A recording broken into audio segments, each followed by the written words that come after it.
એટલે દૂધ બોલાવો બધા કાલથી ચા બંધ કરી દીધી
પહેલા તો આ બાળક ભાર્ગવ માટે તાળીઓ પાડો. બહુ સરસ છોકરો છે.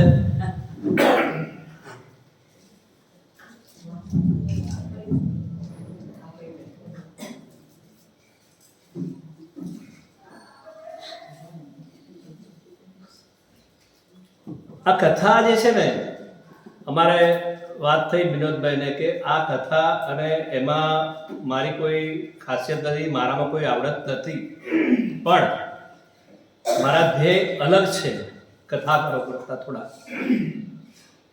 હું ઉપર બેસું ત્યારે મને બેસાડે વ્યવસ્થા માટે બધા જોઈ શકે એટલે હું ઉપર બેઠો. બાકી હું નીચે ઉતરો તમારા જેવો જ છું. જેમ તમારે ભગવાનને મેળવવા છે, ભક્તિ મેળવી, મારે પણ રીતે મેળવવાની છે. એટલે આપણે સાથે રહીને મળીને ભક્તિ કરવાની છે. અને એમાં કંઈક સાચી વાત કોણ કહેવામાં આવે અને કદાચ ના પણ ગમે, મન એવું છે માણસનું, તમે કહો મને ના ગમે, મારું જરૂર તમે ના ગમે, પણ એમાં આપણે બધા એક જ છીએ. અને આપણે આ ધર્મને, આપણા ધર્મને, હિન્દુ ધર્મને આગળ વધારવો છે. એમાં કંઈક પણ આપણી ભૂલ થતી હોય, ન સમજણ પડતી હોય તો પૂછી લઈએ, પણ એવાને પૂછીએ જે સાચું માર્ગદર્શન આપે અને નિખાલસતાથી માર્ગદર્શન આપે, કોઈનો પક્ષ ના લે, એને પૂછવું. બાકી તો આપણે પેલું બાવજી કે બાવજીયામાં ધુજીને આપણે બિલીપત્ર નહીં હોત નહીં ચાલે. પેલા બાવજી કે ચાલે નહીં, જોઈએ જ. વિનોદભાઈને કીધું બિલીપત્ર એક તો જોઈએ જ આપણે. તમારે ખાવામાં એકાદ વસ્તુ આગી પાછી થાય તો નથી ચાલતો, તો ભગવાનને કેમ ચલાવો છો? તમારે વસ્તુ સારી જોઈએ, ભગવાન તમે જમે તેવું આપો તો કેમ ચાલે? તો જેવું તમારે લેવું હોય એવું ભગવાનને આપવાનું. બાકી તો મુંબઈમાં તો લેવા જાય ને ધોતિયું શ્રાદ્ધ પક્ષમાં, એટલે દુકાનવાળો પૂછે તમારે પહેરવાનું છે કે બ્રાહ્મણને આપવાનું છે?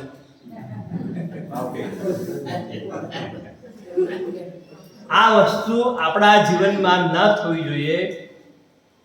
કેરીની પેટી સિઝનમાં મંગાવીએ, કેરી ખાલી કરીએ, એમાંથી જે નબળી થઈ ગઈ હોય બે કેરી, એ આપણે ભગવાનમાં, મંદિરમાં અને બ્રાહ્મણને કરી આપીએ. કેમ? સારી છે ને રહેવા દો, આપણે 2-3 દિવસ ચાલશે. આ ભાવના. ખેડૂત જો બિયારણ ખરાબ નાખે ખેતરમાં તો શું થાય? પાક થાય? ના થાય ને. પ્રત્યક્ષ દાખલો છે. ચેક ભરો તો એમાં પણ થોડી ભૂલ કરો તો ચાલે, એકાદ લીટું આડું થઈ જાય તો ના ચાલે. બધે નથી ચાલતું, પણ આપણો ભગવાન ભોળિયો એવો છે ને કે બધું ચાલે. કઈ જાય મહારાજ ચલાવી દો ને, હવે ચલાવી લે મહારાજ. હું મારા ઘરેથી સાહિત્ય કીધું કે તમે પૂજા બોલ આવતા નહીં, બધું હું લેતો આવીશ. પૂછો કેમ? બધી વસ્તુ જોઈએ ભગવાનને, એક વસ્તુ પણ રહી જવી જોઈએ. અને ના હોય તો કીધું ને કે હાથમાં ખાલી આમ ભાવ કરો. પુષ્પ છે સરસ, મોગરાના, ગુલાબના, જાસૂદના, સરસ મજાના સુગંધિત પુષ્પ છે, ભગવાન તમને અર્પણ કરું છું. આવો ભાવ કરીને તમે ભગવાનને અર્પણ કરો ને તો ભગવાન એ ફૂલ સ્વીકારે છે. અને એ અભ્યાસ થતા તમારા જીવનમાં એવો અભ્યાસ થશે કે તમારા આ મંત્ર પુષ્પાંજલિ કર્યા પછી જ્યારે તમારે હાથ સૂંઘશો ને, એમાં જે ફૂલની તમે ભાવના કરી છે એ સુવાસ તમને આવશે. અને એટલે જ આપણે કહીએ છીએ કે કશું જ ના હોય તો પૂજાની વિધિમાં આપણી પાસે કશું નથી તો ભગવાનની એક પૂજા છે, એક સ્તોત્ર છે, એ મેળવી લેજો બધા પાસે. કોઈના પાસેથી બી અત્યારે યુટ્યુબમાં મળે અથવા તો ગૂગલમાં મળે, બધી જગ્યાએ મળે. અને ડાઉનલોડ કરીને એ ભગવાનની જ્યારે શિવજીને પૂજા, શિવના દિવસો નજીક આવે છે તો એ પૂજા ભગવાનની તમે આંખ બંધ કરીને ભાવ કરજો અને એ સ્તોત્ર ગાજો તો ભગવાન તમારી એ પૂજા સ્વીકાર કરશે.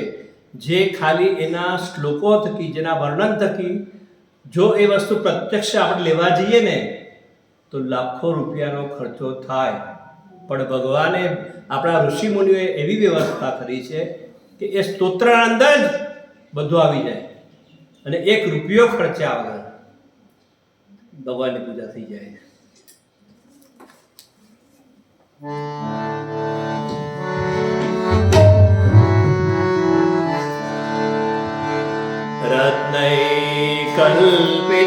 रत्नैकल्पितमासनं हिमजले स्नानं च दिव्याम्बरं नानारत्नविभूषितं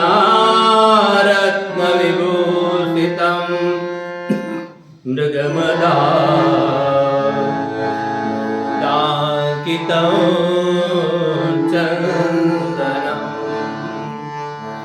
जाति चंपक बिल्वपत्ररचितं पुष्पं च धूपं तथा दीपं देवदया निधे पशुपते रत्कल्पितं गृह्यताम्. सौवर्णे मणिखण्डरत्नरचिते पात्रे घृतं पायसं भक्ष्यं पञ्चविधं पयोदधियुतं रम्भाफलं पानसं शाकानामयुतं जलं रुचिकरं कर्पूरखण्डोज्ज्वलं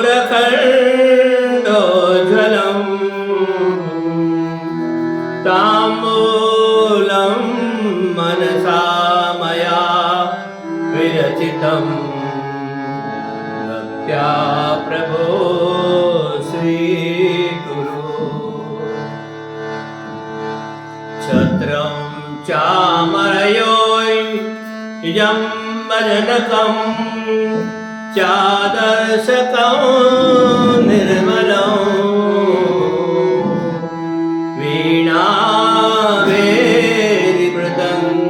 वीणावेदिमृदङ्गकालकला गीतं च नृत्यं तथा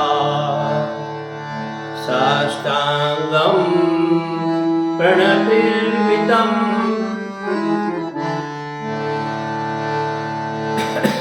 साष्टाङ्गं प्रणतिस्तुते बहुविधा एतत्समासं मया सङ्कल्पेन समर्पितं तव विभो पूजां गृहाण प्रभो. आत्मा त्वं गिरिजापति सहचरा प्राणा शरीरं गृहं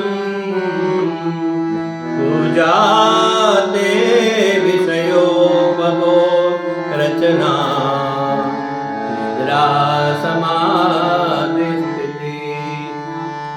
संचार प्रदयो प्रदक्षिणविधे स्तोत्राणि सर्वाङ्गिरो यद्यद् कर्म करोमि तत्तदखिलं शम्भो तवाराधनम्. करचरणकृतं वा कायजं कर्मजं वा श्रवणनयनजं वा मानसं वा पराणं विहितमविहितं वा सर्वमेतच्छमस्व. जय जय करुणाब्दे श्री महादेव शंभो, श्री महादेव शंभो. આ છે શિવ માનસ પૂજા સ્તોત્ર. શંકરાચાર્ય વગેરે રચેલું. આ મારો કહેવાનો ભાવાર્થ એટલો જ છે કે આ શિવપુરાણ અંદર એટલી બધી કથાઓ આવે છે.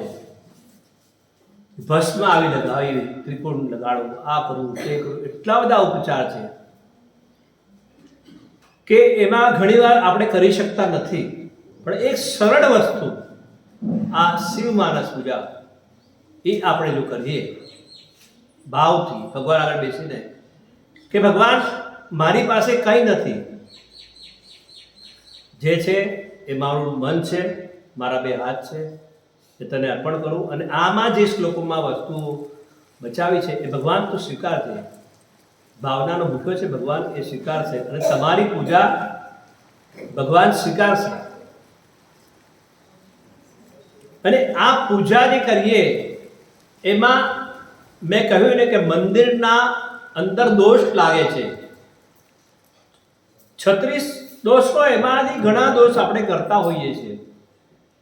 એ દોષ પણ આપણને લાગતા નથી. અને આપણે પૂજા થઈ જાય છેલ્લે બોલાવીએ છીએ શું? નામ સંકીર્તન. કે જે દેવની પૂજા કરો એ દેવનો મૂળ મંત્ર તમે જપ કરો એટલે નામ સંકીર્તનમ યસ્ય સર્વ પાપ પ્રણાશનમ પ્રણામો દુઃખ સમન તમ નમામિ હરિમ પરમ. એ નામ છે એ અવગુણોને દોષોને દૂર કરનારું છે. પછી બીજું બોલીએ ઓમ નમઃ શિવાય. શિવજીની પૂજા કરીએ ત્યારે આપણે 12 વખત બોલાવીએ છીએ રોજ સાંજે. શિવ મંત્ર 12 વખત બોલાવીએ છીએ. કેમ?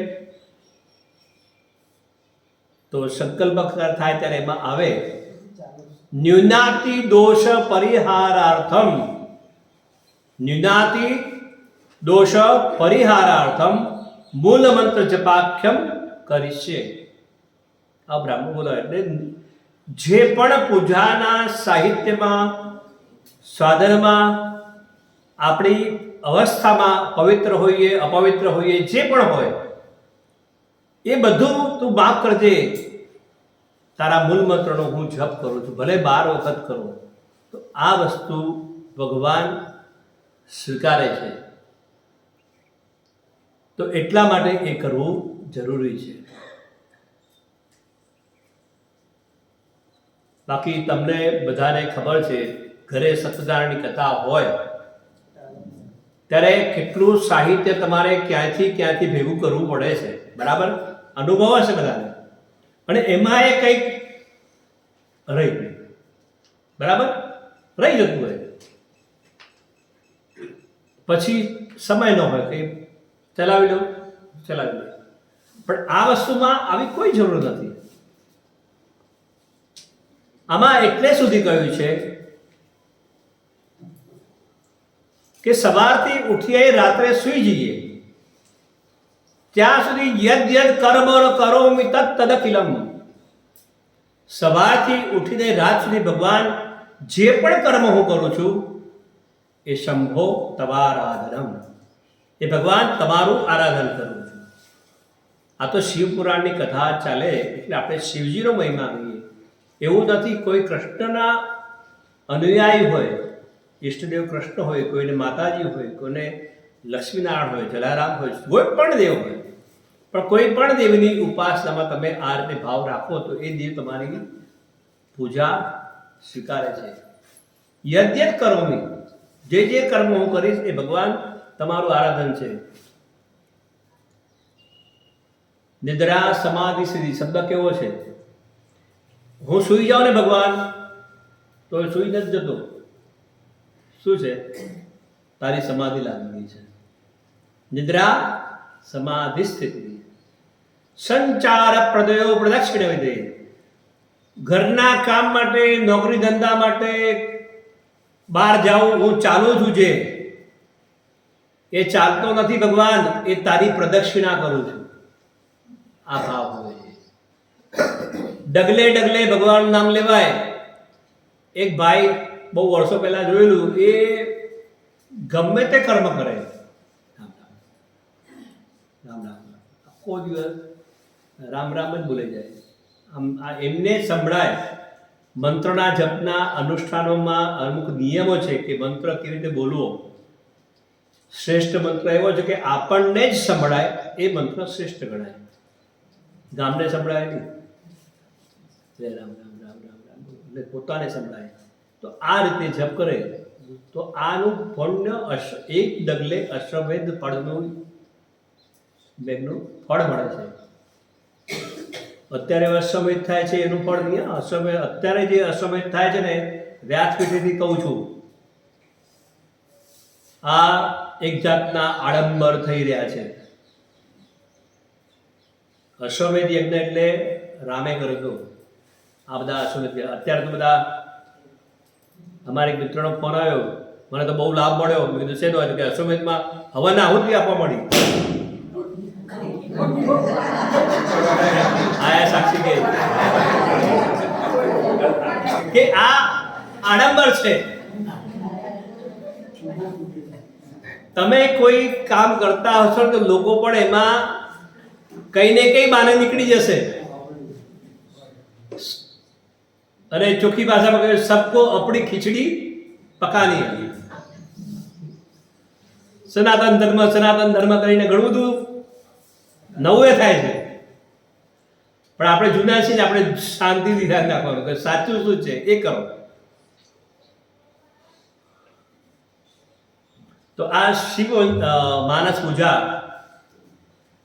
મળે તો કોઈના પાસેથી લઈ લેજો અને એક કાગળમાં શું કહેવાય બનાવી અને રાખજો. ગુરુમુખ કરી અને રોજ બોલજો. એમાં પાછી શિવરાત્રિ આવે છે તો વધારે સારું. તો આ બધું કરજો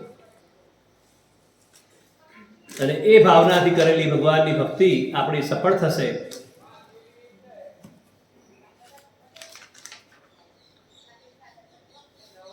ત્યારબાદ કથા આગળ ચાલે છે. હરિએ સૃષ્ટિનો ભાર રક્ષાનો ભાર લીધો, ભોગ મોક્ષ અને દાનનો અધિકાર આપી ભગવાન સિદ્ધનું અંતર્ધ્યાન થવું કે ઉત્તમ વ્રત પાલન કરનાર બ્રહ્માજી દ્વારા રચાયેલા લોકમાં જ્યારે દુઃખ અને સંકટ ઉત્પન્ન થાય ત્યારે એ દુઃખ દૂર કોણ કરે? તો એના માટે એ વસ્તુ સોંપી વિષ્ણુ ભગવાનને. અને વિષ્ણુ અને બ્રહ્માએ કહ્યું કે શંકર ભગવાને કે તમે પણ અમને સાથ આપો. એમાં કોઈ આડોઅવડું થયું તો બધાએ પ્રેમ કરવાવાળા થાય, ખવડાવાળા થાય, ઘરમાં એકજણ લડવાવાળો તો જોઈએ ને. ટપકો આપે, શિક્ષા કરે, છોકરા બગડી જાય. એટલે શિવજીને સંહારનું કામ સોંપ્યું, શિક્ષા એ કરે.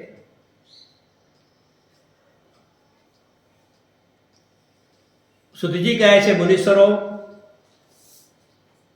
પૂર્વકાળમાં વ્યાસજીએ શરદકુમારને પૂછ્યું હતું અને ઉપમન્યુજીએ પણ સાંભળ્યું હતું.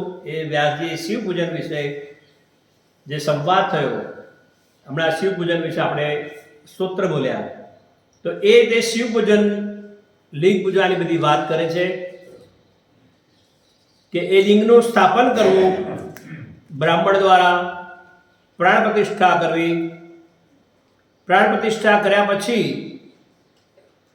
સંકલ્પ ધારણ કરવો, માસ તિથિ વાર નક્ષત્ર બધું બોલી અને એ સંકલ્પ કરી ગોત્રનો ઉચ્ચાર કરવો. તમે જે સકામ કર્મ માટે કરો છો તો સકામ કર્મ, અને નિષ્કામ કર્મ કરો છો તો નિષ્કામ કર્મ, એ સંકલ્પમાં લઈ અને એ કાર્ય, એ પૂજાનો વિધિ સંકલ્પ કરવો.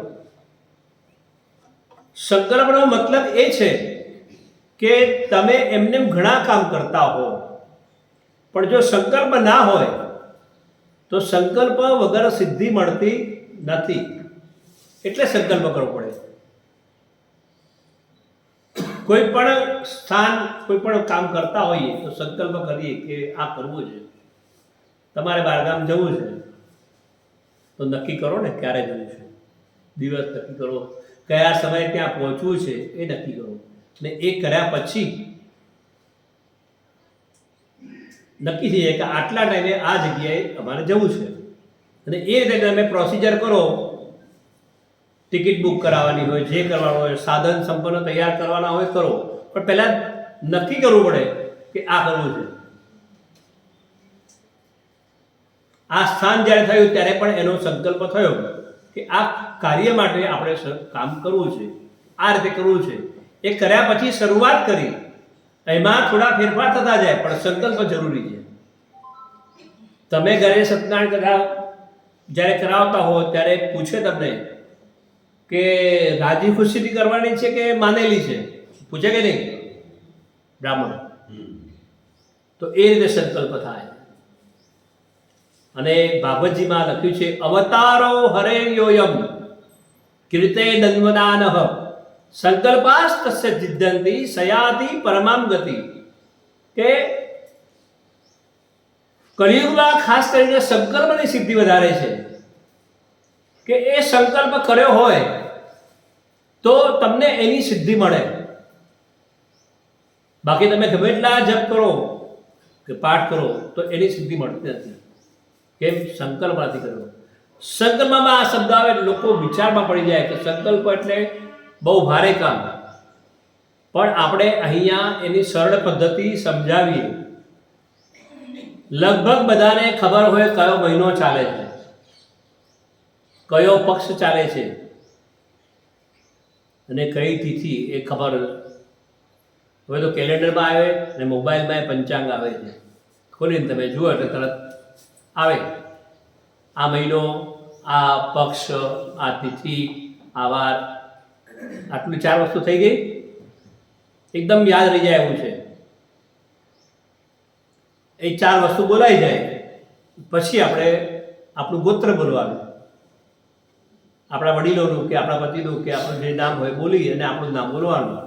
અને પછી કહેવાનું કે ભગવાન મારું આ કાર્ય માટે આ પાઠ, આ જપ હું કરું છું. આટલી સંખ્યા બોલવાની, ના સંખ્યા ના બોલવાની. ગમે તેવાને આટલો બોલતા આવડે. આ બોલીને પછી તમે શરૂ કરો તો એ સંકલ્પ સિદ્ધિ થઈ. ઘણીવાર એવું થાય, બધા રસ્તા આપણા શાસ્ત્ર પાસે છે, એને આપણે એ કહેવાના જ છે. કારણ કે ઘણી વખત અમુક વસ્તુ કહેવાનું મન થાય એવું કહી દઉં, મનમાં રાખવું નહીં. કે ઘણા લોકોને બધું આવડતું નથી, ઘણા લોકોને નક્કી નથી કે હું આજે શું કરી શકું. હવે કોઈએ ધાર્યું કે વિષ્ણુ સહસ્ત્રના પાઠ કરવા છે, શિવ મહિમ્નના પાઠ કરવા છે, પણ નક્કી ન હોય તો બીજો એક સંકલ્પ આવે. એમાં સંખ્યા ના બોલો તો એમ બોલો અજપા જપ, અજપા જપ શિવ મહિમ્ન કરીશ. પછી તમે એમાં કોઈ નિયમ લાગુ પડતો નથી. તમે હરતા ફરતા ચાલતા ગાડીમાં ગમે ત્યાં જતા બેસતા, તમે રસ્તામાં સ્કૂટર ચલાવતા બી બોલી શકો. તો આ રીતે પણ થાય, તો એમાં કોઈ ગણતરી નથી. એક સાધુ માળા કરતા હતા, મોટા ગુરુજી માળા કરતા હતા. બાજુમાં ઓલા મકાઈના દાણા રાખેલા એક વાટકીમાં, અને એક વાટકી બીજી ખાલી. એક માળા થાય એટલે એક મણકો, એક દાણો મૂકે, આમ મૂકે અને માળા કરે જાય. એમાં 25, 50 જે માળા કરવાના એટલા ઓલા દાણા મકાઈના ભેગા કરી રાખે ગણતરી. પહેલાં એવું હતું, કાઉન્ટિંગ મશીન નહોતું એ વખતે, એટલે આવી ગણતરી હતી. કાં તો ઘણા લીટા કરી નાખતા કાગળિયામાં, આ તો કરે. એટલે રોજની 50 માળા કે આટલી કરવી છે તો એ ગણતરી કરે, તે કરતે શું કરતા હતા. એમાં વળી કોઈ છોકરાઓ તોફાન કરતા હતા, એમાં કોઈનો પગ લાગ્યો એટલે માળા ઓલી જે ગણેલી હતી ને એ ઢોળાઈ ગયું. જે કર્યા હતા માળાના દાણા ગણ્યા હતા એ ઢોળાઈ ગયું બે. અને ઓલા ગુસ્સે થઈ ગયા, અલે આ મારી માળા તે વિખેરી નાખ, કેટલી તે ખબર નહીં.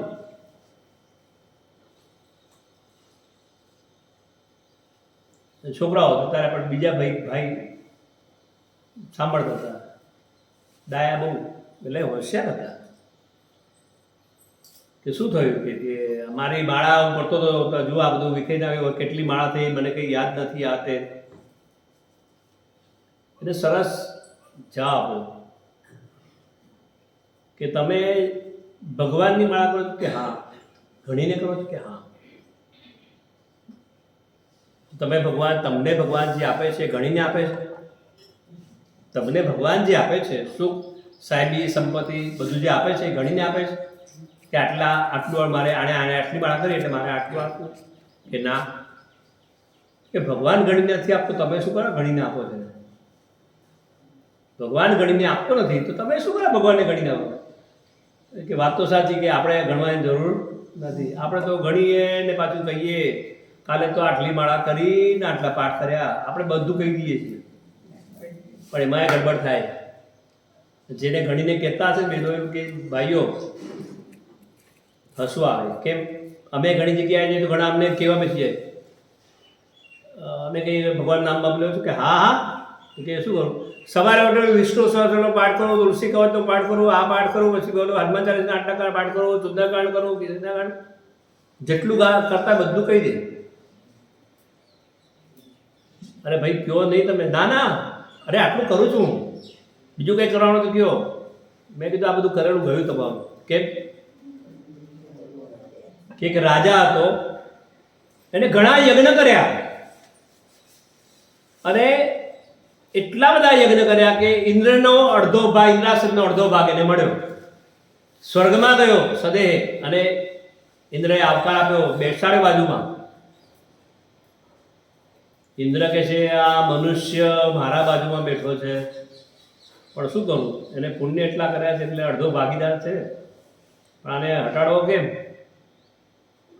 આ રાજકારણ ખુરશીનું તો પહેલેથી ચાલે છે, ઉપરથી ચાલે છે, અહીંયા નથી ચાલે.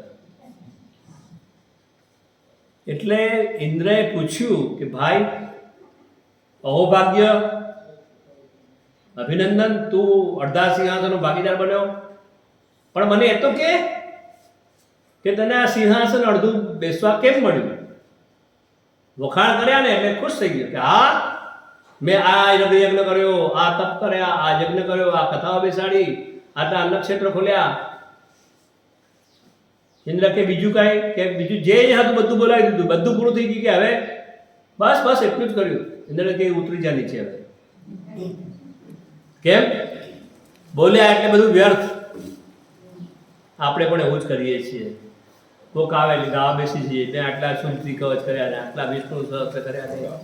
બોલવાનું નહીં, જે ભગવાને કરાવ્યું એ કર્યું. યદ્યત કર્મ કરો વિતત્તદખિલમ શંભો તવારાધનમ. તો આ રીતે ભગવાનની પૂજા, જપ, સંકલ્પ, મેં કીધું કે બે રીતે સંકલ્પ થાય. એક આ રીતે, બીજો અજપાજપ કરીને તમે જે પણ સંખ્યા કરો એ કરો તો ભગવાન એ સ્વીકારે છે. એનું ફળ મળ્યા વગર રહેતું નથી, પણ સંકલ્પ કર્યા સિવાય કરો તો એનું ફળ આપણને વિશેષ મળતું નથી. બીજી વસ્તુ, જે કરો એ બીજાને કહો નહીં, એટલો જ શબ્દ, ભગવાને જે કરાવ્યું એ કર્યું. ત્રીજી વસ્તુ, પૂજામાં જ્યારે કે પાઠમાં કે જ્યારે બી બેસો ત્યારે તમારા ખુરશી હોય, ટેબલ હોય કે જ્યાં બેઠા હોય ત્યાં જમીનને સ્પર્શ કરીને બેસો. અને પૂરું થઈ જાય એટલે ઊભા થતાં પણ એ જમીનને સ્પર્શ કરીને ઊભા થાવ તો એ પુણ્ય તમારી પાસે રહેશે. નહીં તો ઇન્દ્ર તૈયાર જ છે પુણ્ય લેવા માટે. આપણે કહીએ આટલી માળાઓ કરી પણ ફાળો મળ્યું નહીં. કેમ? તમે જમીનને સ્પર્શ નથી કર્યો. કારણ કે એને તમને જગ્યા આપી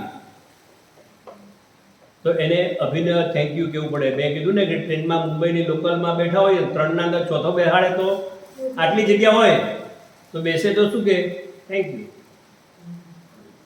અને આપણે કઈ કહેતા જ નથી.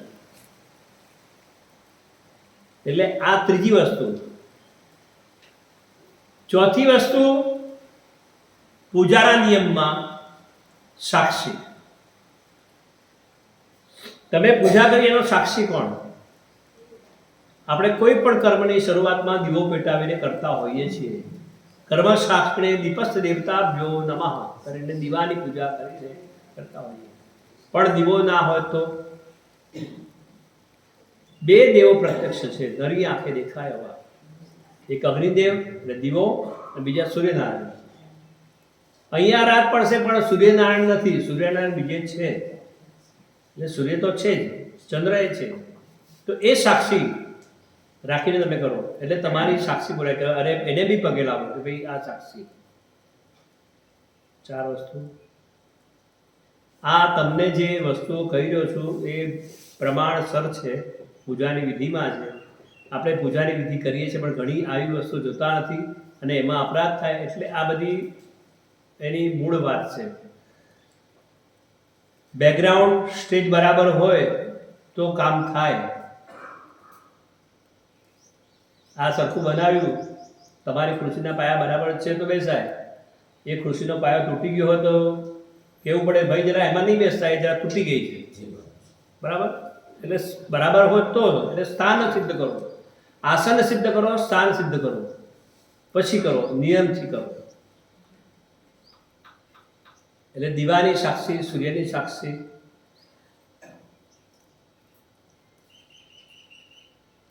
અને બીજી મહત્વની વાત કે જેના થકી આપણને દેહ મળ્યો છે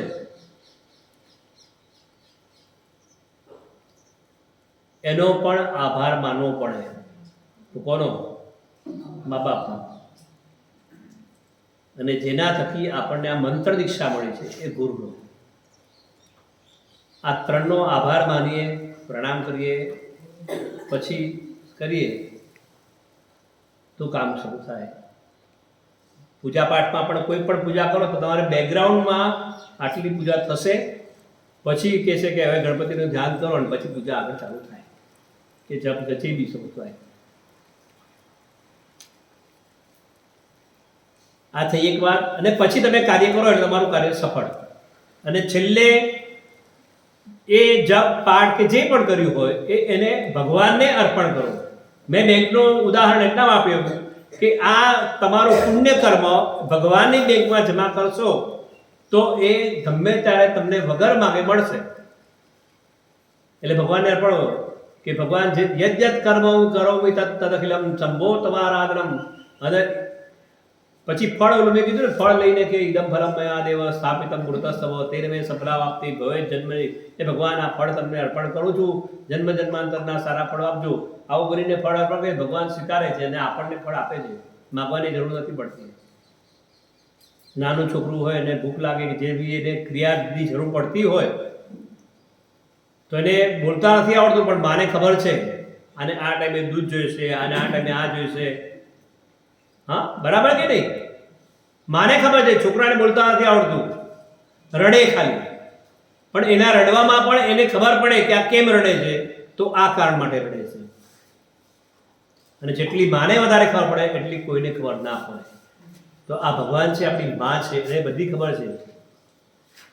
છોકરાને તો રડવું પડે, ભગવાન કે આપણે તો રડવું નથી પડતું. ભગવાન અંતર્યામી સમસ્તાનામ, ભગવાન તો અંતરની ભાવ જાણે છે, એટલે જાણી લે કે આને શું જરૂર છે.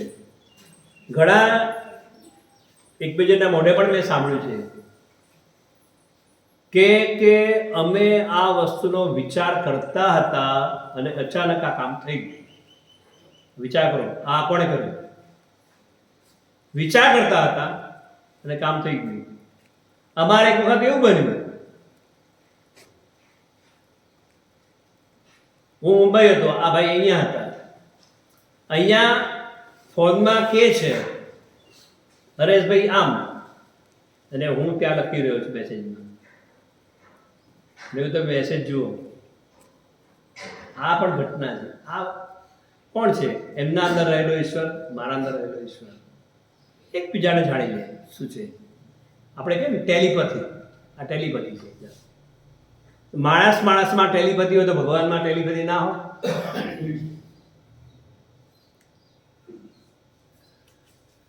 અને પૂજા આ બધું પૂરું થઈ જાય એટલે ભગવાનની ક્ષમા યાચના કરવાની છે. અજ્ઞાનાત વિસ્મૃતે ભ્રાંત્યા યદ્દૂનમ, એટલે પ્રાર્થના કરી છે કે ભગવાન અજ્ઞાનતાથી, ભૂલથી કોઈ પણ વસ્તુ રહી ગઈ હોય, કોઈ પણ મારા બોલવા ચાલવામાં ભૂલ થઈ હોય તો એ ભગવાન તું ક્ષમા કરજે. ઘણા લોકો છે ને માફી માંગતા ને સોરી બોલતા બહુ વિચાર કરે કે હું સોરી બોલીશ ને તો બહુ નાનો થઈ જઈશ. પણ સોરી બોલવામાં ઘણું કામ સરસ થઈ જાય. એટલે ભગવાનની ક્ષમા યાચના કરીએ આપણે. આ પૂજાનો એક નાનકડો ક્રમ સામાન્ય રીતે આપણે જલ છે, એમાંય હજી એક વસ્તુ મારે ઉમેરવી છે. એ વસ્તુ એ ઉમેરવી છે કે ઘણા લોકોના પ્રશ્ન હોય છે કે અમે માળા કરીએ, પાઠ કરીએ, પણ નાયા નથી, બીમાર છીએ, રસ્તામાં હોઈએ, કોઈ એવો સ્પર્શનો દોષ હોય, ઘણીવાર મુસાફરી એવી લાંબી છે કે જેમાં આપણે નિત્ય પૂજન કરી શકતા કે સ્મરણ કરી શકતા નથી. બરાબર?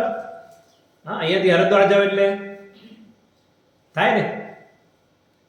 તો એ વખતે શું કરવું?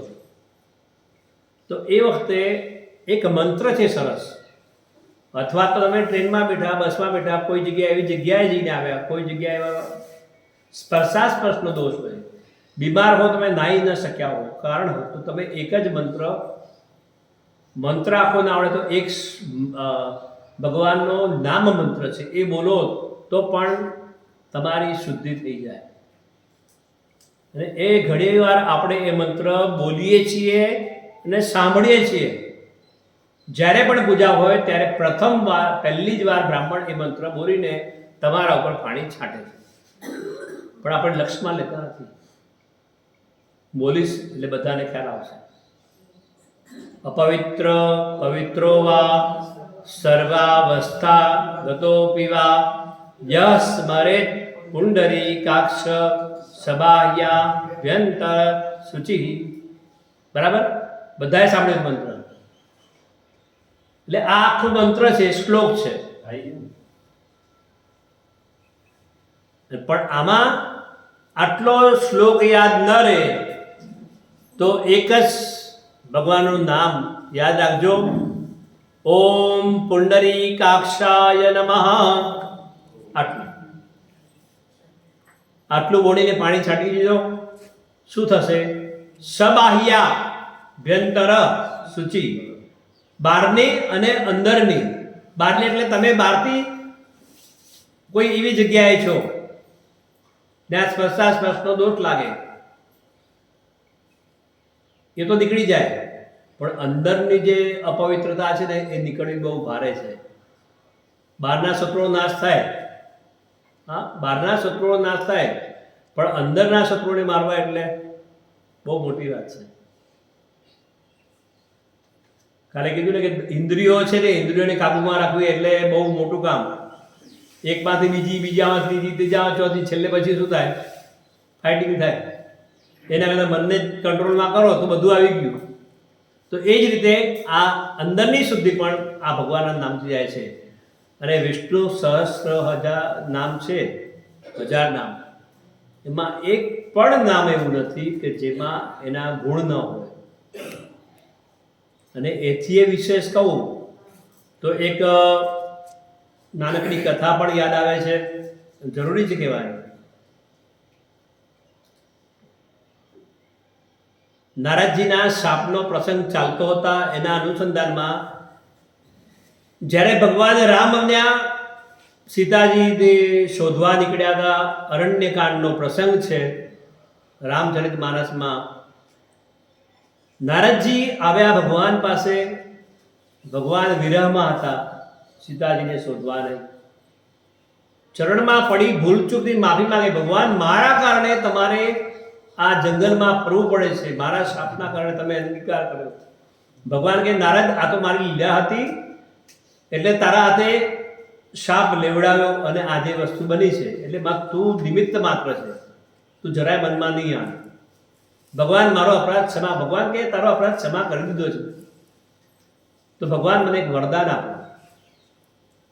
અને એ ભગવાન પાસે વરદાન માગે છે કે તમારા 1000 નામ છે, અને તમે જે આ મનુષ્ય અવતાર લીધો અને તમારું જે નામ છે રામ, એ રામનું નામ વિષ્ણુ સહસ્ત્રના 1000 નામ બરાબર થાય એવો મને આશીર્વાદ આપો.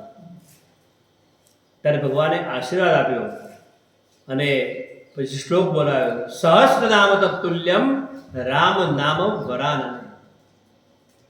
અને રામ નામ એ સહસ્ત્ર નામના બરાબર ગણાયું. આ એની એક કથા છે. અને આજે જોઈએ છીએ આપણે કે આ રામ નામ લેવા થકી છેલ્લા 3-4 મહિનામાં આખા ભારતમાં તો નહીં, વિદેશમાં પણ કેટલી પ્રસિદ્ધિ થઈ રામની. અને એટલું ધન, એટલું અનાજ, એટલી વસ્તુ આવી છે અયોધ્યામાં કે જેનો કોઈ તાગ વળે એમ નથી.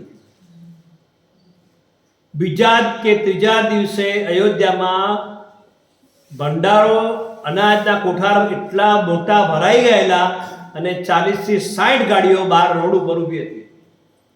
આ એ વખતના ન્યૂઝ હતા. અમેરિકા અને યુએઈ ને બધે જગ્યાએથી સુવર્ણ એટલું આવ્યું છે. જે ભારતમાંથી સોનું લોકો લઈ ગયા હતા એનાથી ઘણું સોનું પાછું ભારતમાં આવી ગયું. ફક્ત એક જ રામ નામ, રામ રે. આ રામનો મહિમા છે, શિવનો મહિમા છે. એ રામ બોલો કે શિવ બોલો, બધું એક જ છે.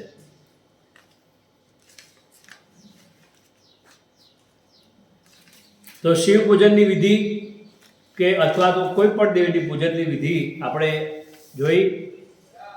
વિવિધ પુષ્પો, અન્ન, જળ આદિ શિવજીનું મહાત્મ્ય છે. ભગવાનને ધંતુરાનું પુષ્પ વધુ પસંદ છે.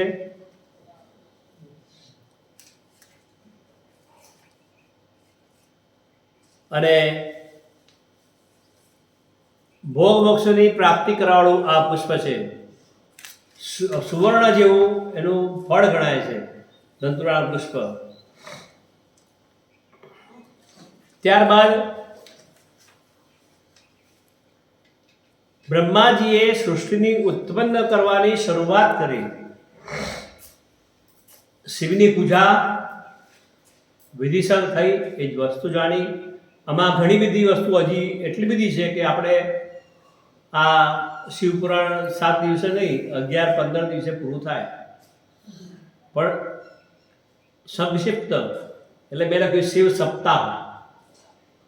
તો 11 દિવસ અને રોજના 6 કલાક, સવારના 3 કલાક, સાંજના 6 કલાક, 66 કલાક કરીએ ત્યારે શિવ પુરાણ માંડ પૂરું થાય. પણ ભગવાન જે બોલાવે ભોળાનાથ એ આપણે બોલીએ છીએ. તો હવે સૃષ્ટિ ઉત્પન્ન કરવાની શરૂઆત થઈ. તો બ્રહ્માજીએ સંકલ્પ થકી, જે આપણે આગળ કથામાં આવી કે 10,000 છોકરા ઉત્પન્ન કર્યા, પછી બીજા 10,000 કર્યા. હા, નારદજીએ બાવા બનાવ્યા બધાને. હવે બ્રહ્માજીને પૂછે છે, બ્રહ્માજીને કે પિતાજી, હું આ છોકરાઓ ઉત્પન્ન કરું છું, તમારો નારદ જુઓ બધાને બાવા બનાવે. તો કે શું કરું? બ્રહ્માજી કે કામ કર, છોકરીઓ ઉત્પન્ન કર. કેમ? છોકરીઓથી દૂર ભાગે છે. એક વખત ફસાઈ ગયો છે ને એટલે હવે છોકરી દૂર ભાગે છે. દક્ષે દીકરીઓ ઉત્પન્ન કરવી અને એ દીકરીઓ ઉત્પન્ન કરી, દીકરીઓની સૃષ્ટિ થઈ. ત્યારબાદ સ્વયંભૂ મનુ અને શતરૂપા એમનું સર્જન કર્યું. શતરૂપા અને મનુ એનાથી મૈથુની સૃષ્ટિ શરૂ થઈ. અને એમના છોકરાઓ થયા 2 પુત્ર, પ્રિયવ્રત અને ઉત્તાનપાદ. અને પુત્રી થઈ આકુતિ, દેવહૂતિ અને પ્રસૂતિ. મનુએ આકુતિનો વિવાહ પ્રજાપતિ સાથે, ઋષિ સાથે કર્યો. દેવહૂતિનો વિવાહ કરદમ ઋષિ સાથે કર્યો. અને પ્રસૂતિનો જે હતી એને દક્ષ સાથે પરણાવી. દક્ષની વાત ચાલે છે એના જોડે પરણાવી. ઋષિની આકૃતિના ગર્ભથી યજ્ઞનારાયણ અને દક્ષિણા નામનું પુષ્ટિ પુરુષનું જોડું ઉત્પન્ન થયું. અને દેવહૂતિને કરદમ થકી કરદમ ઋષિ થયા. દેવહૂતિ અને કપિલ મુનિ થયા અને એમની છોકરીઓ થઈ. 9 દીકરીઓ થઈ. અને એ જે કપિલ મુનિ પ્રજ્ઞા એ ભગવાનનો જ અવતાર, અને એની કથા તો આપણે બહુ પ્રસિદ્ધ છે. ભાગ્યશાળી છીએ કે સિદ્ધપુરમાં જ આ વસ્તુ બની છે. કરદમ ઋષિનો આશ્રમ સિદ્ધપુરમાં હતો, અને ત્યાં મનુ શતરૂપા દેવહૂતિ લઈને આવ્યા. મનમાં થોડી કથા બહુ ગમતી છે એટલે ટૂંકાણમાં કહી દઉં, એ તો મનમાં રહી જશે. બાબતમાં થોડું વિસ્તૃત છે આમાં, કે કરદમ ઋષિ 10,000 વર્ષ તપ કરે છે. એ સમયની વાત છે. કેમ? સારી પત્ની મેળવવા માટે. બોલો, આપણે અત્યારે કંઈ ના કરીએ પછી કે સારી પત્ની મળે કે સારો વર મળે, હા મળે? કંઈ કરીએ બેનો તો બિચારી ગોર્યો ને આ તે લોણા ને અરુણા ને શું બધું ઘણું બધું કરતા હોય છે કે સારો છોકરો સારો વર મળે એમ. તો એ નસીબમાં જે હોય મળે. પછી કે આનંદ, પછી કે ઘણા એમ કે આખા ચોખાથી પૂજા નહીં કર્યું એટલે આવો મળ્યો. તૂટેલા ચોખાથી પૂજા કરી હશે. પૂજામાં ચોખાઈ અક્ષત જ લેવાય, તૂટ્યા વગર ના લેવાય. આખા લીધા હોય તો આખું સુખ મળે. થોડીક પણ ભૂલ થાય તો આપણને એ સુખમાં વંચિત રહીએ છીએ, અને આપણને ખબર નથી. કર્મ પ્રારબ્ધ પ્રમાણે બધું થયા કરે. કરદમ 10,000 ભગવાન પ્રસન્ન થયા, તે આટલું જ તપ કર્યું. બોલ શું જોઈએ? ભગવાન એક સારી પત્ની આપો. અરે બીજું બોલ, આ તો ઘણું ઓછું કહેવાય. કાંઈ નથી જોઈતું ભગવાન. ભગવાન કે હું તારા છોકરો થઈને આવીશ. બોલો, સામે જ. કારણ કે કામ એટલું કર્યું, તપ એટલું કર્યું હતું. અને એ પછી કહે છે કે આટલા દિવસે શત્રુપા અને મધુરાજા આવશે અને એની પુત્રી આવશે. સમજવા જેવી નાનકડી વાત છે. એટલે કેવી પડે કે સમય થયો, મનુ શત્રુપા આવ્યા. આશ્રમની બહાર રથ ઊભો રાખ્યો છે, અને શસ્ત્ર પણ બહાર. મર્યાદા છે આશ્રમની કે એમાં ખુલ્લા પગે જવાય અને શસ્ત્ર પણ લઈને ના જવાય. દીકરીને લઈને ગયા.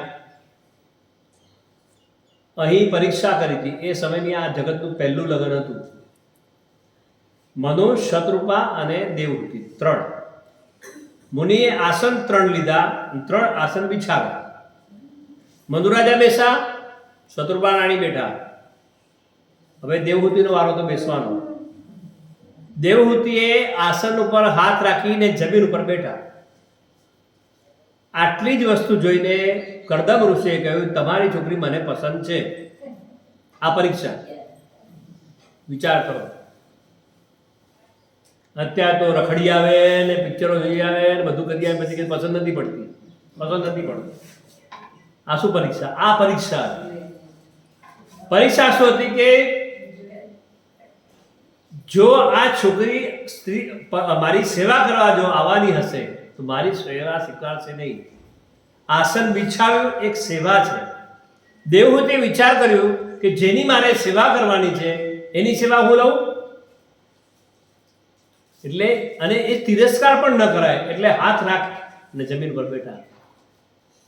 આ પરીક્ષા હતી. અને જોયું નથી એમને પાછળ શું છે. પછી તો ઋષિઓએ સિદ્ધિઓ આપી. ત્યાં બિંદુ સરોવર ભગવાનના અશ્રુ પડ્યા હતા એટલે બિંદુ સરોવર થયું. એ આજે પણ છે. કપિલ મુનિ આવ્યા, માતાને ઉપદેશ આપ્યો, માતાનો ઉદ્ધાર થયો. ત્યારે માતા એક જ માંગી કે જગતમાં જે પણ પુત્ર એની માતાનું શ્રાદ્ધ અહીં કરશે તો એ માતાને મોક્ષ મળશે. એ આજે પણ સિદ્ધપુરમાં એનું ફળ મળે છે. ને માતૃગાય લોકો ત્યાં કરવા જાય છે.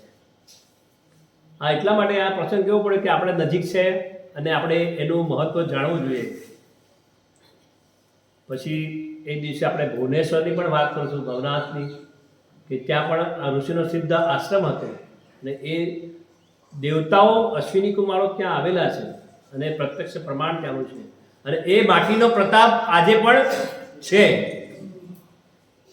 કે સફેદ કોટ એની નિયમપૂર્વક જો કરવામાં આવે વિધિ તો મળી જાય છે. કળનાથ આપણે બધી બાજુ એવા ભગવાન છે ને, બહુ ભાગ્યશાળી છે. અને આ પણ જે સ્થાને બેઠા છીએ એ માના આશીર્વાદ છે. માના આશીર્વાદ લખ્યું છે ને, માના આશીર્વાદ ખાલી એમને લખવા ખાતા હતા એટલે ખરેખર માના આશીર્વાદ છે. અને માના ખોડા બેઠા હોય ને જે આપણને આનંદ મળે કે શાંતિ મળે ને એવી શાંતિ મળે. તો આ દેવહૂતિની વાત થઈ. પછી પ્રસૂતિ દક્ષને પરણાવે તેની 24 કન્યાઓ થઈ. એમાં શ્રદ્ધા અને 13 કન્યાઓના વિવાહ દક્ષે ધર્મ સાથે કર્યા. ધર્મની પત્નીના નામ શ્રદ્ધા, લક્ષ્મી. જો ધર્મની પત્નીઓનું નામ કેવા છે? શ્રદ્ધા. આ જ્યાં હોય ત્યાં ધર્મ હોય એ સમજવાનું. આ નામ દેવતાઓએ પાડેલા. ઘણી વખત નામાવલી સાંભળવા આપણને કંટાળો આવે પણ એ સાંભળવા જેવા હોય. શ્રદ્ધા, ધૃતિ, લક્ષ્મી, તુષ્ટિ, પુષ્ટિ, મેધા, ક્રિયા, બુદ્ધિ, લજ્જા, વસુ, શાંતિ, સિદ્ધિ અને કીર્તિ. આ 13. એનાથી જે નાની બાકીની 11 સુલોચના નામની કન્યા હતી. ખ્યાતિ, સતી, શંભુ એ બધી અંગિરા ઋષિને પરણાવી. શિવ, મરીચી, ભૃગુ, પુલ, મુનિશ્રેષ્ઠ, ક્રતુ, વશિષ્ઠ, અગ્નિ એમ પિતરોને આ કન્યાઓ ખ્યાતિ વગેરે આપી. અને ભૃગુ વગેરે શ્રેષ્ઠ મુનિ સાધક છે એ સંતાનોથી રહી છે. આમ બધી કન્યાઓ આપી. 27 કન્યાઓ ચંદ્ર સાથે પરણાવી. આમ દવાઈ લાગે પણ આપણે જે ચંદ્રની ગણતરી જે આકાશમાં જોઈએ છે ને, રાત્રે જેને ખગોળશાસ્ત્ર આવડતું હોય જોઈએ તો ખબર પડે 27 નક્ષત્રો છે. બરાબર? નક્ષત્ર 27. એ 27 નક્ષત્ર ચંદ્રની આસપાસ રાત્રે ફરતા હોય. આ 27 એમની પત્નીઓ છે. ભૃગુ, અંગિરા, કુશાસો અને 2 કન્યાઓ પરણાવી. અને બહુસંખ્યક દક્ષે કશ્યપને જે 13 કન્યાઓ વિધિપૂર્વક દાન કર્યું એનાથી સમગ્ર સૃષ્ટિ વ્યાપ્ત થઈ ગઈ. સાવર, જંગમ બધું થઈ ગયું. ત્યારબાદ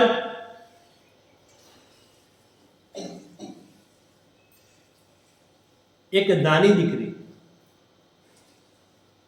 ઘણાને ખબર પડે દક્ષની એક છોકરી નાની હતી, સૌથી નાની, છેલ્લે. નામ હતું સતી. હવે સિરિયલો જોયું હોય એટલે બધાને ખબર હોય સતી એટલે કોણ, દક્ષની કન્યા. પણ સિરિયલવાળા થોડો પોતાનો મસાલો પણ ભેગો કરીને પધરાવે, જે શિવપુરાણમાં નથી હોતું. તો એ સતી, શિવજી એકલા હતા, જગતના કાર્ય કરવાના હતા. એટલે બ્રહ્માએ એમને દબાણ કર્યું કે અમે બધા છીએ સજોડે, તમે પણ સજોડે થાઓ અને તમે પણ સૃષ્ટિનું સર્જનમાં સાથ આપો. આ એક કારણ. અનેક કારણ એવા હતા કે જેના કારણે શિવજીએ લગ્ન કરવા પડે. આગળ જતા એક રાક્ષસની વાત આવે છે. એને એવું વરદાન લીધું હતું કે મને શંકરનો છોકરો જ મારી શકે, શંકર સુત એનો નાશ કરી શકે. તારકાસુર નામ સાંભળ્યું હતું. કાર્તિકેયના હાથે મરે છે. તો આના માટે પણ જરૂરી હતું શિવજી વિવાહ કરે. પણ શિવના બરાબરી એમના અર્ધાંગીની થઈ શકે એવું જગતમાં કોણ? એવું કોણ? તો આદિશક્તિ, જગદંબા સિવાય કોઈ ન હોય છે.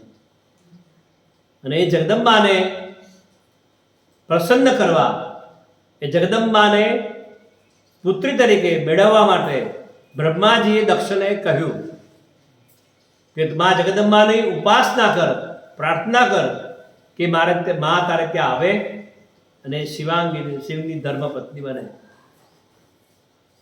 બ્રહ્માજીએ પોતે પણ આ વાત કરી અને પોતે પણ જગદંબા માનું આરાધન કર્યું, પ્રસન્ન કર્યા અને કહ્યું કે મા, અમારી ઈચ્છા છે જગતનું કલ્યાણ કરવું છે અને શિવ એકલા નહીં, શિવ શક્તિ સાથે હોય તો એની પૂજાનું પણ ફળ વિશેષ મળે, દર્શનનું પણ વિશેષ મળે અને જગતનું કલ્યાણ થાય. માટે આપ માં પધારો, દક્ષને ત્યાં પુત્રી થઈને અને શિવના પત્ની બનો. આમ એમને બ્રહ્માજી પણ તપ કરીને આરાધન કર્યું. જગદંબાએ તથાસ્તુ કહ્યું. અહીં દક્ષએ જગદંબાનું તપ કર્યું અને એના ફળ સ્વરૂપે માં જગદંબા સતી તરીકે એમને ત્યાં અવતરે છે. જેના નામ કાલિકા, ચંડિકા, ભદ્રા, ચામુંડા, વિજયા, જયંતી, ભદ્રકાલી, દુર્ગા, ભગવતી, કામાખ્યા, કામદા, અંબા, મૃડાની, સર્વમંગલા અનેક નામ છે. જયંતી, મંગલા, કાલી, ભદ્રકાલી, કપાલિની, દુર્ગા, ક્ષમા, શિવાદાત્રી, સ્વાહા, સદા, નમોસ્તે અનેક નામથી પ્રસિદ્ધ થયા છે. અને આ પરબ્રહ્મ એવા શિવજી સાથે આ શિવા મળી જાય પછી જગતનું કલ્યાણ થાય. અને આપણે કહીએ કે ભવાની શંકરો વંદે, એટલે શ્રદ્ધા વિશ્વાસ રૂપિણમ. એટલે ભવાની અને શંકર બે થકી શ્રદ્ધા વિશ્વાસ થકી જગત આગળ વધે છે. શિવલિંગ પણ તમે જોશો તો શિવલિંગ છૂટું હોય તો એનો મહિમા એટલો ઓછો છે, પણ એની સ્થાપના જલાધારીમાં કરવામાં આવે ત્યારે એ સિદ્ધ થાય છે. તો આપણે જોઈએ છીએ કે જલાધારી જે છે ને એમાં શિવલિંગ બેસાડ્યું અને પછી એની પૂજા થાય છે. સવારે જ વાત થઈ કંકુનો ચાંદલો કરવાનો કે નહીં, તો શિવજીને ના થાય, જલાધારીને થાય, કારણ કે એ પાર્વતી સ્વરૂપ છે, એમને કંકુનો ચાંદલો થાય. ઘણા લોકો મંદિરોમાં મેં જોયું છે કે જે જલાધારી એટલે આપણે થાળું કહીએ, એના પર પૈસા ને ફળ ને જે હોય બધું મૂકે, એના પર નાળિયેર ને બધું. આ તમે દોષ કરો છો. મંદિરના દોષ છે ને એમાં પહેલો મોટો દોષ એ છે કે જલાધારી ઉપર પૈસા કે કશું મુકાય નહીં. એ માતા પાર્વતીનું સ્વરૂપ છે, એના પર ફૂલ મુકાય, બિલીપત્ર મુકાય, આ મુકાય નહીં. ઘણા તો નૈવેદ્ય મૂકતા હોય, બધું મૂકતા હોય છે. હમણાં કાલે વાત નથી કે ભાગવતજી ઉપર વાગ્મય સ્વરૂપ છે, ભાગવત કે શિવ પુરાણ કોઈ પણ ગ્રંથ વાગ્મય સ્વરૂપ છે, એના પર પૈસા, ફળ, વસ્ત્ર કંઈ પણ મુકાય નહીં, ફક્ત ફૂલ, તુલસી, બિલીપત્ર આવું બધું મુકાય. તો એક જગ્યાએ મેં કીધું ને ઓલા ભાઈએ કલિંગર મૂકી દીધું ભાગવતજીને, કલિંગર અર્પણ. એટલે આ શું કહે કે ભગવાનને અર્પણ, એટલે આ નીચે મૂક્યું.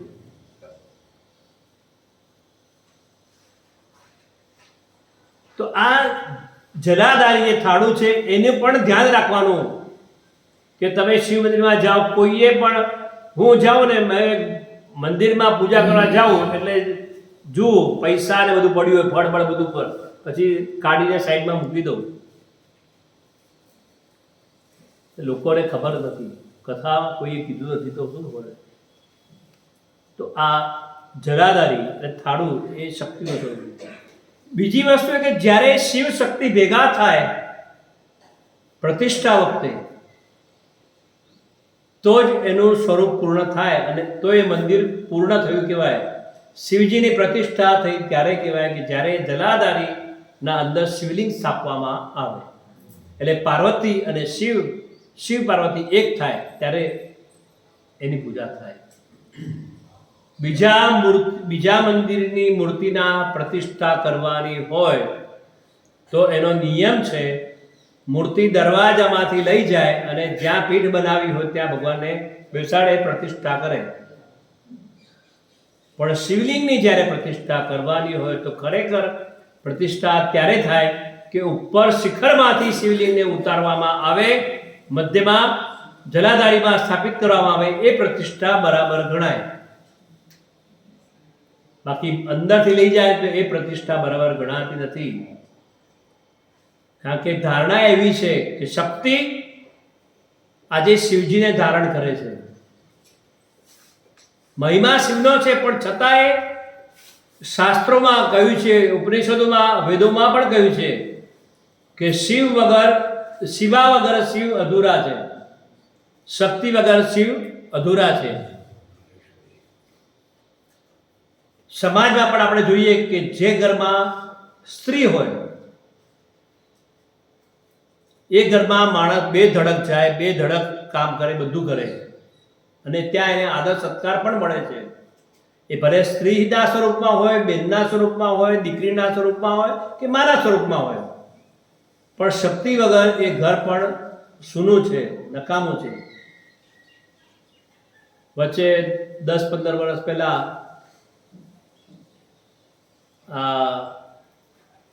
સ્ત્રી શક્તિને જાગૃત કરવા લોકો ઝંડો લઈને ફરતા હતા કે સ્ત્રી પુરુષ સમોવડી છે. હા, સ્ત્રી પુરુષ સમોવડી છે. ખબર ના હોય ને બોલે આગળ સ્ત્રી સમોવડી, સ્ત્રી પુરુષ સમોવડી, બરાબર એને હક આપો ને આ કરો તે રડતા હતા. ત્યારે કોઈક વિદ્વાને એમને સમજાવ્યું કે ભાઈ તમે જે બોલો છો ને એ ખોટું કરી રહ્યા છો, સ્ત્રીઓને માટે પક્ષપાત કરી રહ્યા છો. કે કેમ? સમોવડી નથી એટલે સમોવડી એટલે સરખી. તમે સ્ત્રીને પુરુષતા બરાબર કરવા જાઓ છો એ ખોટું છે. તો કે કેમ? સ્ત્રી હંમેશા પુરુષ કરતા એક ડગલું આગળ છે. હવે આગળ હોય એટલે પાછળ લાવો તો શું થયું? સમોવડી કરો એટલે પાછળ ગઈ. અને એનું જો તમારે ઉદાહરણ જોઈતું હોય તો લગ્નના ફેરા ફરતી વખતે તમને એનું ઉદાહરણ પ્રત્યક્ષ મળી જાય. 3 ફેરામાં પુરુષ આગળ હોય ને 4થા ફેરામાં સ્ત્રી આગળ. બરાબર? એટલે સ્ત્રી આગળ જ છે. ધર્મે ચ અર્થે ચ કામે ચ નાતિ ક્ષરામી. આ બંને જણા એકબીજાને વચન આપીને રહે છે સાથે. ને હંમેશા જે ઘરમાં સ્ત્રીનું સન્માન હોય એ ઘર હંમેશા આગળ આવે છે ને આવે છે. જે ઘરમાં સ્ત્રીનું સન્માન ન થાય એ ઘર પાયમાલ થતા પણ વાર લાગતી નથી. આ શાસ્ત્ર કહે છે અને લોકો પણ કહે છે. એટલે જો આ મર્યાદા શિવજી જો રાખતા હોય તો આપણે તો શિવજી કરતા કંઈ વિશેષ નથી, તો આપણે પણ એ મર્યાદાને પાલન કરવું પડે. તો આ શિવ પાર્વતીની વાત આવી. ત્યારબાદ એક ચૌદ્રમૌલી ભગવાન શંકરના ચરિત્રની વાત કરે છે કે કૈલાસ ગયા કુબેર એમની સાથે મૈત્રી થઈ એની વાત કરે છે. કાપિલ્ય નગરમાં યજ્ઞદત્ત નામના બ્રાહ્મણ રહેતા હતા, સદાચારી હતા. એને પુત્ર હતો, એનું નામ ગુણવંતી. એ બહુ મોટો દુરાચારી જુગારી થઈ ગયો. પિતાએ પુત્રનો ત્યાગ કર્યો, ઘરથી નીકળી ગયો, કેટલાય સમય સુધી ભટક્યો. એક દિવસ નૈવેદ્યની ચોરીની ઈચ્છાથી એક શિવ મંદિરમાં ગયો અને તેણે પોતાના વસ્ત્રોને સળગાવી અજવાળું કર્યું. જાણે કે એના દ્વારા ભગવાન શિવનો દીપદાન થયું. પણ ચોરીમાં પકડાઈ ગયો, પ્રાણદંડ મળ્યો. પોતાના કુકર્મને કારણે તે યમદૂતો દ્વારા બાંધવામાં આવ્યો. એવામાં ભગવાન શંકરના પાર્ષદ ત્યાં આવી ગયા, બંધનમાંથી મુક્ત કર્યો. શિવગુણો સંગ તેનું હૃદય શુદ્ધ થયું અને એને તત્કાળ શિવલોક કહી ગયા. ત્યાં બધા દિવ્ય ભોગોનો ઉપયોગ કર્યો, ઉમા મહેશ્વરનું સેવન કર્યું. કાલાંતરમાં કલિંગરાજનો અરિંદમ નામનો પુત્ર થયો, ત્યાં તેનું નામ દમ હતું. જેને ભગવાન શિવની સેવા જે પૂર્વ સંસારમાં પાપી પણ એક કપડું સળગાવ્યું અને ભગવાનને દીપદાન થયો તો એનું પુણ્ય એને એટલું મળ્યું અજાણતા. તો આપણે જાણીએ દીવો કરીએ તો સારું જ ને. અને એ બીજા જન્મમાં અરિંદમ થયો, પણ પૂર્વની ભક્તિના કારણે એ અવતારમાં એ ભગવાનની ભક્તિ નિરંતર કરતો હતો. બાળક હોવા છતાં બીજા બાળકો સાથે શિવનું ભજન કરતો. યુવાન થયો ત્યારે રાજ સિંહાસન પોતા પરદેશ પરલોક ગમન થયું, રાજ સિંહાસન પર બેઠો. અને એ રાજ સિંહાસન પર આ દમ જ્યારે બેઠો ત્યારે હવે રાજા છે એટલે ધારે કરી શકે, એટલે એને ધર્મનો પ્રચાર કર્યો, શિવજીની ભક્તિનો પ્રચાર ખૂબ કરવા લાગ્યો. અને એ દરેક દિવાલયમાં શિવાલયમાં દીપદાન વગેરે કરવા લાગ્યો. અને આ રીતે દરેક જણોને પણ આજ્ઞા આપી કે જે લોકો હોય એ દરેક શિવ મંદિરમાં દીપદાન કરે. આ 22 તારીખનો બધાને અનુભવ હશે, બરાબર? હમણાં જે લોકો ના કરે એની પાસે ફરજિયાત કરાવે કે આ નહીં કરો તો દંડ મળશે, એટલે લોકો બધા કરવા લાગ્યા. આમ આજીવન ધર્મને માર્ગે એ ચાલવા લાગ્યો. ધર્મની મોટી સંપત્તિ એને પ્રાપ્ત કરી. સંચય કર્યો, કારધર્મને આધીન થઈ મૃત્યુ પામ્યો, દીપદાનની વાસના યુક્ત હોવાથી શિવાલયમાં ઘણા દીવા પ્રગટ્યા, જન્મ જન્માંતર રક્તદીપોનો પ્રભાનો આશ્રય કરી એ અલકાપુરીનો વાસ થયો. અલકાપુરી એટલે સ્વર્ગમાં એનો વાસ થયો. ત્યાં શિવનું ભજન અવશ્ય કરતો હતો. દીક્ષિતનો પુત્ર હંમેશા ધર્મમાં રચ્યો પચ્યો રહે છે. આમ જ્યારે એ કરવા લાગ્યો, શિવાલયમાં દીપ પ્રગટાવ્યા હતા, એટલે દિગ્પાલનું સ્થાન એને પદ પ્રાપ્ત થયું.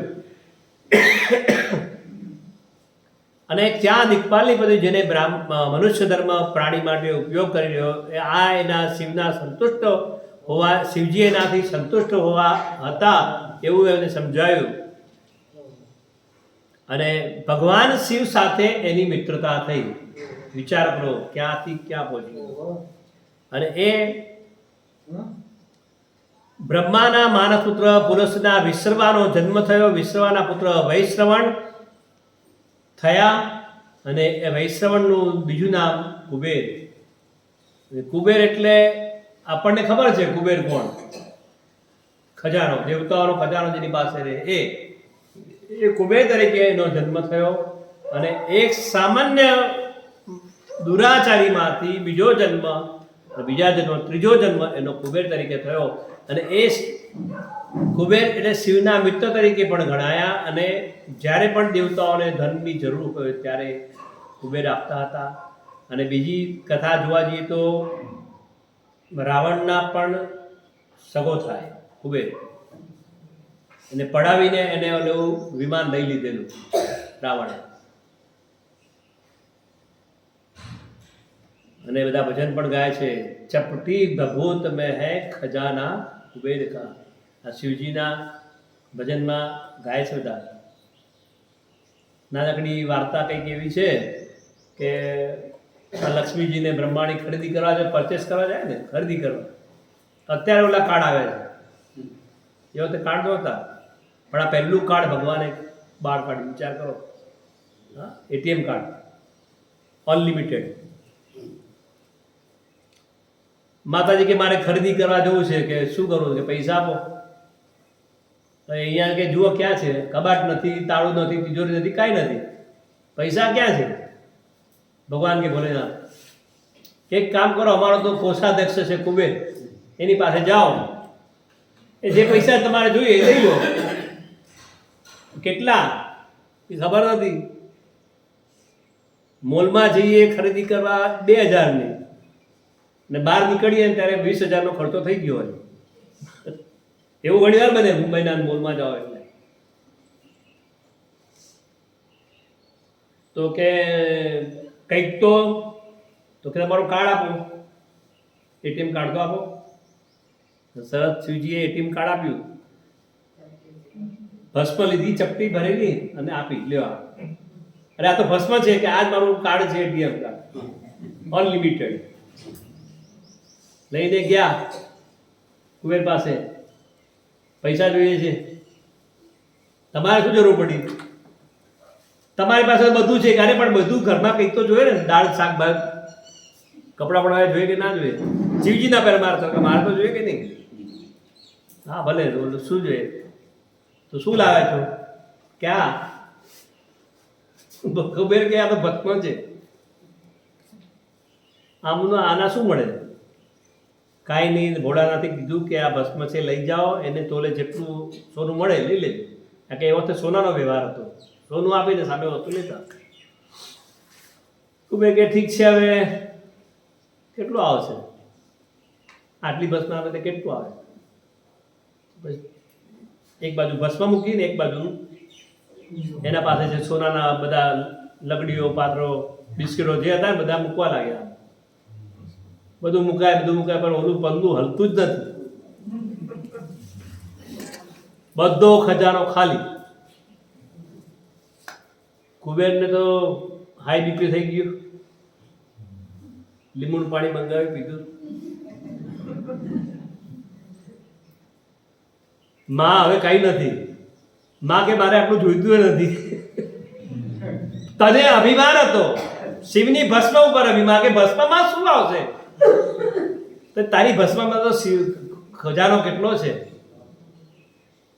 એ દયાળુ છે, ભોળેનાથ છે, રાખતો નથી, પણ જ્યારે આપવા બેસે ને ત્યારે બાકી રાખતો નથી. આ શિવજીનો મહિમા હતો. એને કુબેર એની વાત આવી. આગળની વાત આપણે આવતીકાલે કરીશું. અને સોમવારે ભગવાનને આપણે હિમાલયની પુત્રી પાર્વતી સાથે પરણાવશું.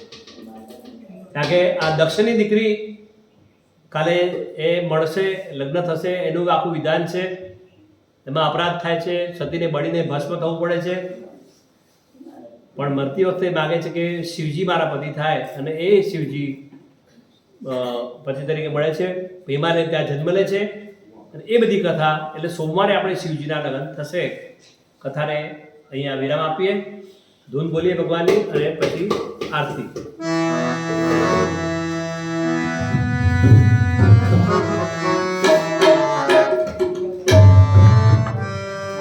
જય શિવ શંકર જય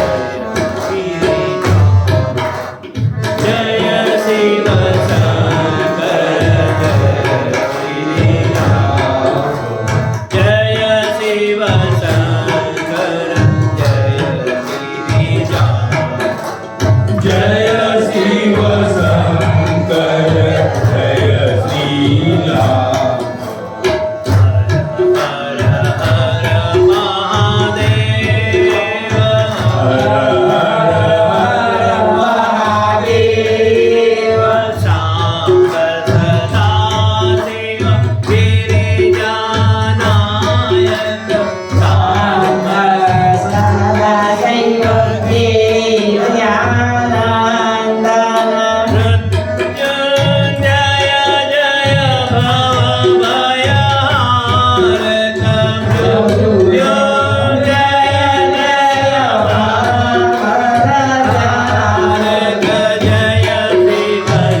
જવાડો એક કેળું પણ સુધારી લો, એક કેળું સુધારી લો ખાલી આપણા કઈ એક કેળા અને ઓલું બોર્ડ આજે બે આરતી કરી છે એટલે પુરુષો અને બહેનો હા કરી ગયા. હા એટલે જે અવાજ કરો. હાલો બોલો જે આજે નવા આવ્યા છે એ લોકો પહેલા ચાન્સ લઈ અને પછી જે ટાઈમ હોય તો એમાં સમારું છે બરાબર હા એ સંભાળીને એવી પ્રસાદ આપી દો બધો જે બી આજે પ્રસાદ લાવ્યા છે આવું પ્રસાદ માટે દિનેશભાઈ અથવા તો વર્ષાબેનને મળી લેવાનું કારણ કે બધા બે ત્રણ કી છે એટલે હું છે કાં તો લાવો અને બગડે એવો હોય પહેલા કદાચ એ રીતની વ્યવસ્થા કરીએ આપણે જરૂર નતો કેડામાં એક ખેડૂત વિસ્તારની વાપરી દીધો. હા હા હા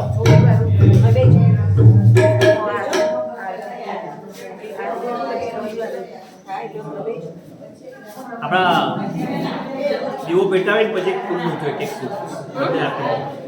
દીવો પેટાવી અને પછી એક ફૂલ મૂકજો ને ફૂલ પેટાવે પછી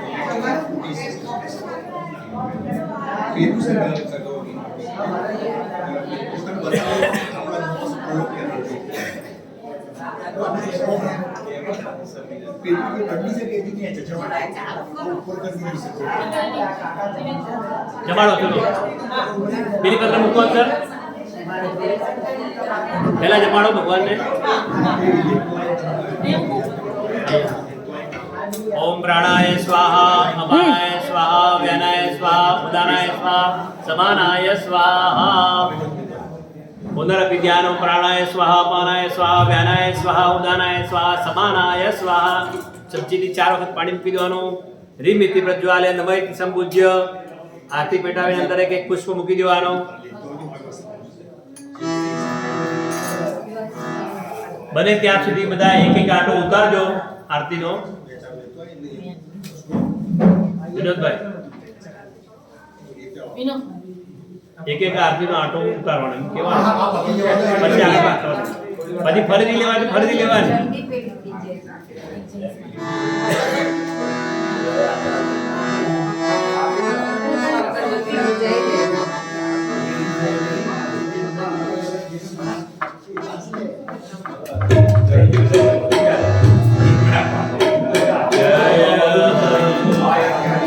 આવો વિનોદભાઈ આગળ આવી જાઓ. જય હરિ હરા પ્રભુ જય હરિ હરા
संस्थितेन प्रदीप्तवासा ससंगतेन नीराजनन्ते जगदीश कर्पूरगौरं करुणावतारं संसारसारं मृगेन्द्रं सदा वसन्तं हृदयारविन्दे भवं भवानी सहितं मङ्गलं भगवान् विष्णु मङ्गलं गरुडध्वज मङ्गलं पुण्डरीकाक्ष मङ्गलाय तनो हरि सर्वमङ्गलमाङ्गल्ये शिवे सर्वार्थसाधिके शरण्ये त्र्यम्बके गौरी नारायणी नमोस्तुते नारायणी नमोस्तुते जलेन प्रदक्षिणीकृत्य पुष्पै देवाभिवन्दनं हस्ताभ्यां देवताभिवन्दनम् आत्मरक्षणार्थे आत्माभिवन्दनम् બધાને આરતી પછી આપજો બેન મૂકી દો આરતી આપી દો થોડો ફેરફાર તમે બે જણ આરતી લઈ લો જે આરતી ઉતારો બે જણ ઉપર આરતી આરતી ઉપર કપડું ગરમ થઈ જાય બસ એમ. તમે બે જણ આરતી લઈ લો ફક્ત હાથ ધોઈ નાખો અને પુષ્પ ચોખા બધાના હાથમાં આપી દો પુષ્પ જેટલા હોય બાકી ચોખા આપી દો ओम यज्ञेन यज्ञवय गन्धदेवा स्थान धर्माणि प्रथमान्यासन्न ते हनाकं महिमानः सचन्द्रेन्द्र पूर्वे साध्याः देवा ओम राजाधिराजाय प्रथय साहिने नमो अयं वै श्रवणाय कुर्मे समे कामान् कामकामाय मह्यं कामेश्वरो वै श्रवणो ददातु कुबेराय वै श्रवणाय महाराजाय नमः हरि ओम स्वस्ति साम्राज्यं भोज्यं स्वराज्यं वैराज्यं पारमेष्ठ्यं राज्यं महाराज्य महाधिपत्यं समन्तपर्याये स्यात् सर्वभौमः सर्वायुषान् दाता परार्धान् पृथिव्यै समुद्रपर्यन्ताया एकराणितिः तदप्येष श्लोको विज्ञतो मर्दः परिवेष्टारो मर्दस्यावसन् गृहे आवीक्षितस्य कामप्रे विश्वे देवा सभासद इति नाना सुगन्धपुष्पाणि ऋतुकालोद्भवानि च पुष्पाञ्जलिर्मया दत्तो ग्रहाण परमेश्वर चरणकमले मंत्रपुष्पांजलिं समर्पयामि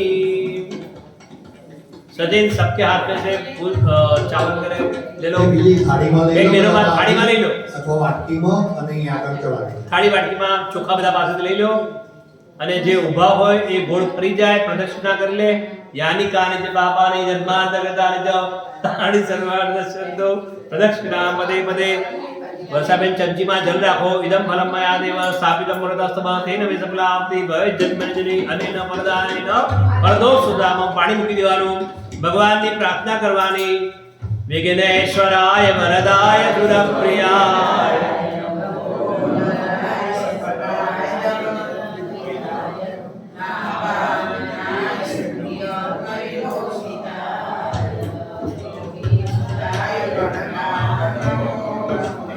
नमो देव्यै महादेव्यै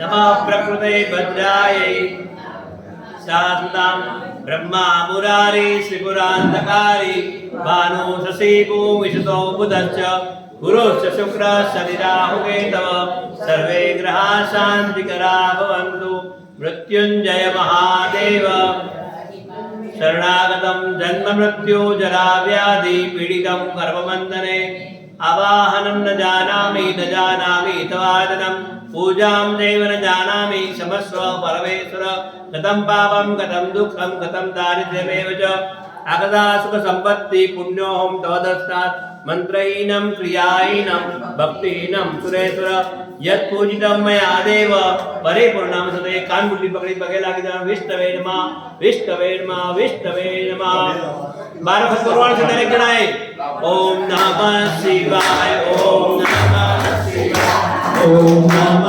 શિવાય ઓમ નમઃ શિવાય ઓમ નમઃ શિવાય ઓમ નમઃ શિવાય ઓમ નમઃ શિવાય ઓમ નમઃ શિવાય ઓમ નમઃ શિવાય ઓમ નમઃ શિવાય ઓમ નમઃ શિવાય नादु दोष परिहार मूल मंत्र जप भागिनी कृपान परमेश्वर सांब सदा शिव प्रियता नमः नमः पार्वती पतये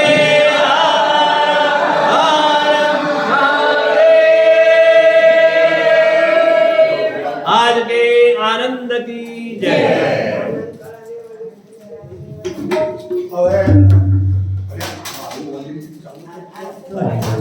હલો દાદાભાઈ આપણે એક તો આ કથા વિશે જે અહીંયા કામ થઈ રહ્યું છે ઈ દાદાભાઈ બંધ કરો. પ્રભુનું ભજન અને બીજું આશ્રય વિશે કોઈને પણ કંઈ પણ ડાયરેક્ટ મને કહી શકે.